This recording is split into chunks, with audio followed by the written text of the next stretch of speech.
घर अपना पराया, एक नई कहानी। घर में मैं अक्सर ही माँ से बहुत बातें किया करती थी और माँ भी मुझे समझाते हुए बहुत सी बातें समझाती थी। एक दिन मैं माँ के पास बैठी थी कि तभी माँ ने मुझसे कहा, बेटी एक ना एक दिन तो सभी बेटियों को अपने घर जाना ही पड़ता है। मैंने उत्सुकता से माँ से पूछा, तो माँ ये किसका घर है? मैं अब छोटी बच्ची नहीं थी, ये मेरा 16वां जन्मदिन था। बचपन से ही ससुराल की बातें सुनकर बड़ी हुई थी मैं।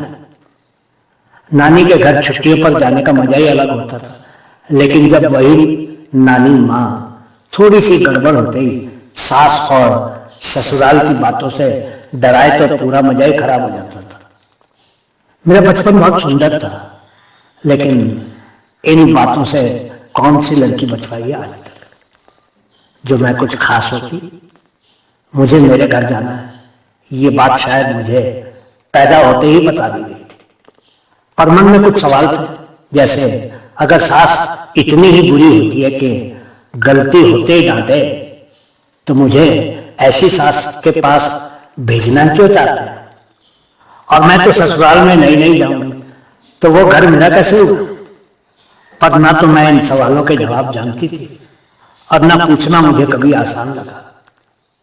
दिल में इतना कुछ था कि मेरे जन्मदिन पर भी जब मेरी माँ मुझे पराया साबित कर रही थी, तब मैंने पूछ ही लिया कि ये घर आखिर है किसका। हालांकि जवाब मुझे पता था, आखिर बेटियां पराई होती हैं, बेटे नहीं। और भैया तो हमेशा से ही माँ के लाडले रहे। माँ ने आंखों में चमक और चेहरे पर प्यारी सी मुस्कान लिए कहा, ये घर उसका है जो यहाँ दुल्हन बनकर आएगी। मैं हैरान थी, जिसका अभी तक नाम भी नहीं पता था। उसके आते ही सब कुछ उस पर लुटाने का बेसब्री से इंतजार कर रही थी मेरी माँ। क्या सास सच में बुरी होती है? आखिर कौन सा घर सच में अपना होता है, कौन सा पराया?